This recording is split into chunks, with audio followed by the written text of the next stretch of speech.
कलीमुल्लाह, वो शख्स नौजवान जो था वो आके हजरत मूसा कलीमुल्लाह से अर्ज करता है, ऐ प्यारे मुसाफिर सुनो, खाना अभी खाओगे या आप सबको सामने रखिएगा, खाना अभी खाओगे या बाद में खाओगे।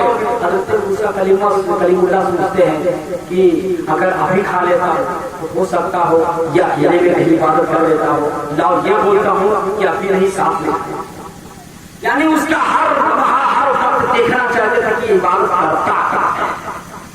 जब हजरत मूसा कलीमुल्लाह ने कहा अभी नहीं, अकेले नहीं खाना चाहता, तुम्हारे साथ खाना, तो फिर हजरत मूसा कलीमुल्लाह से नौजवान कहता है रुको, हमारी एक बूढ़ी माँ है जिसे पहले मैं खाना खिलाते था, उसके बाद में खाना खाया करता हूँ, उसके बाद में खाना खाता हूँ। हजरत मूसा कलीमुल्लाह क्या अपनी आँख से देख रहे हैं कि वो जो बूढ़ी माँ है इतनी कमजोर हो गई है कि वो उनसे खाना भी ना खा सकता।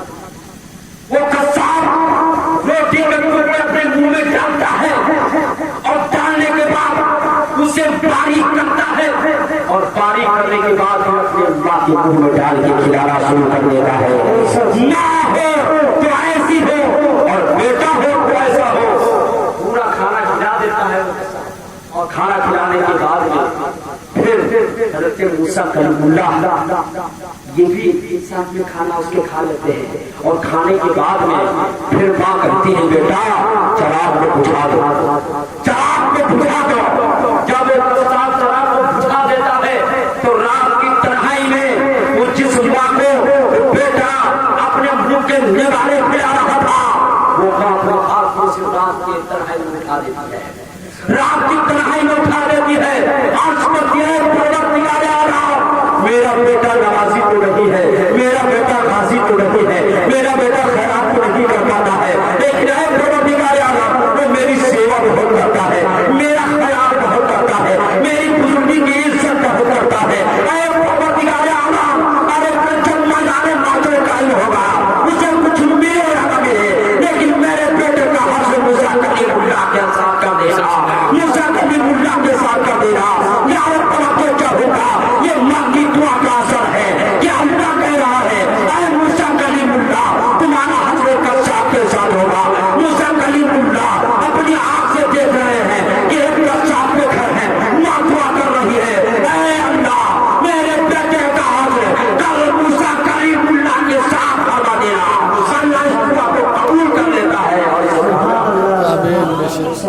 सोचो एक माँ की दुआ की ताकत सोचो इतना ज्यादा है कि उस दुआ के असर से अल्लाह ताला दुआ कबूल भी करी, मूसा कलीमुल्लाह को निदा भी दे दिया और दुआ को कबूल। सोचो ये क्या है, ये आदमी तो है आज तो क्या अपना पेट भरे जल्दी जल्दी माँ बाप पूछे कैसे है क्या है उनका कोई एक बार भी खाना नहीं खाने वाला।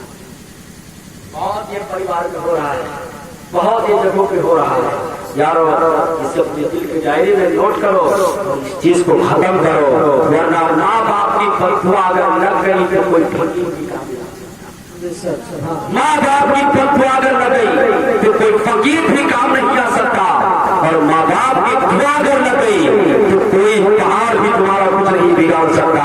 इसलिए माँ बाप की दुआ आपके लिए लोगों के लिए असर है और खास करके पाबंदी करो, क्योंकि दुनिया में कुछ ऐसी चीजें हैं जो छोड़ देने से इंसान नहीं रह जाता, शैतानी होता है, वो शैतान का साथी हो जाता है। 2 मिनट की एक बात उसे गुफ्तगू में रख लो। प्यारे आका अलैहिस्सलाम के एक गुलाम हैं जिनका नाम हज़रत उमर रज़ियल्लाहु ताला अन्हु। आज ये पता चल रहा है 40वां भी होता है बहुत जगह 40वां। हज़रत उमर है जब ईमान नहीं लाए थे, वो काफिर थे, मुसलमान नहीं हुए थे कुफर की हालत में, तो खाने काबा से ऐसे टेक लगा के बैठे थे, ऐसे टेक लगा के बैठे थे। तो कब कुफर की हालत खाने काबा से ऐसे टेक लगा के बैठे थे। एक मुखबिर आता है उसका चापलूस, वो कहता है यहाँ टेक लगा कर बैठे हो, वहाँ 39 मुसलमान हो गए, वहाँ 39 मुसलमान हो गए, अपने यहाँ टेक लगा के बैठे हो। तो हजरत उमर जलाल में आ गए, ईमान नहीं आए, खड़े हो गए तलवार लेकर और कहा तलवार को लगाकर, कहा 40 सवाल नहीं होने दूंगा। सुभान अल्लाह। 40 सवा नहीं होने दूंगा। ये जब बोले थे हजरत उमर 40वां नहीं होने दूंगा, खाने काबा की तरफ पीट करके केक लगा के बैठे थे, तो ये किस हालत में? कुफ्र की हालत में। किस हालत में थे? कुफ्र की हालत में थे। हजरत उमर कुफ्र की हालत में थे। बोले जब वो कि 39 मुसलमान हो गए, तो ये गया 40वां नहीं होने दूंगा। बात समझ में आ गई कि ऐसे ही हालत में लोग बोलते 40वां नहीं होने दूंगा।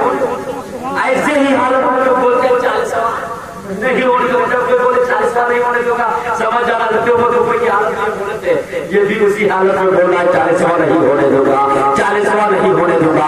यही हजरत उमर का जमाना जमाना है। इनका दौरे खिलाफत आता है।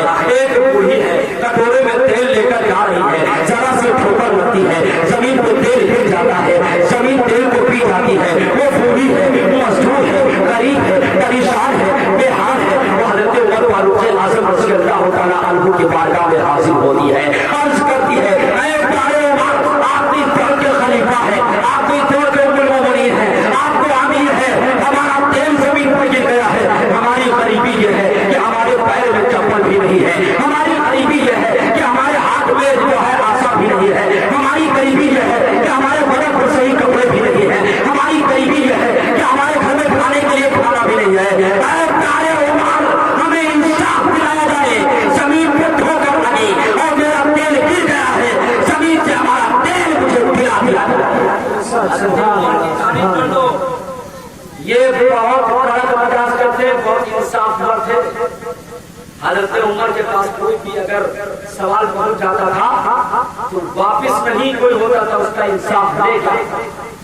जब बूढ़ी ये कहती तो हजरत उमर कहते ठीक है, एक रुपया लिखते हैं, एक खत लिखते हैं, एक मैसेज लिखते हैं और उस मैसेज को साहब इकराम से फरमाते हैं जाओ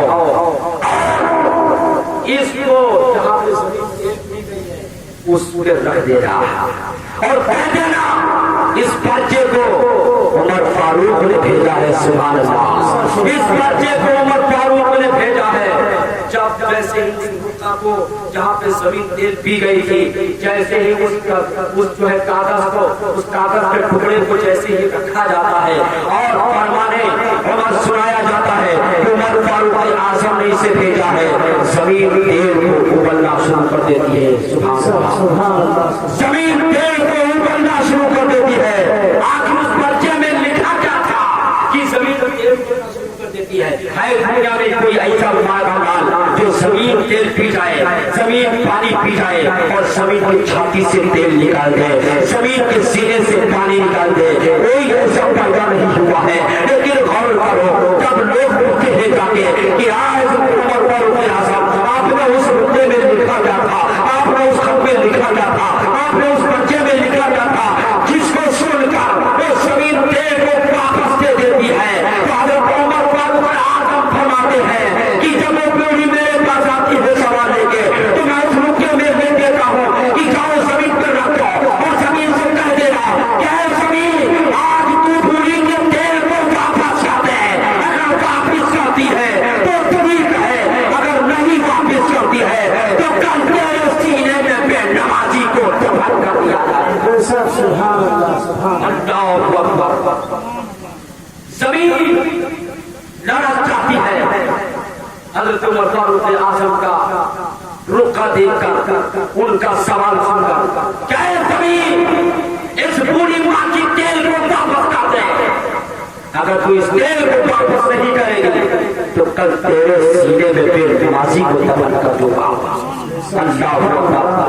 आप अंदाजा लगा सकते हैं कि बेनमाजी कहाँ तक पहुंच चुका है।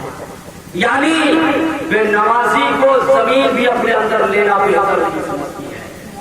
जमीन ने साबित कर दिया, ऐ अमीरुल मोमिनीन उमर फारूक आज़म, मैं तेरे को तो वापस करना बर्दाश्त कर रही हूँ, लेकिन बेनमाजी को अपने अंदर दफन करना, अपने सीने में रखना, ये मैं नहीं बर्दाश्त करता। ये बेनमाजी की हैसियत। इसलिए मेरे यारो, अल्लाह की बारगाह में रात में तौबा कर लिया करो और कम से कम अल्लाह को याद कर लिया करो, नमाज अदा कर लिया करो।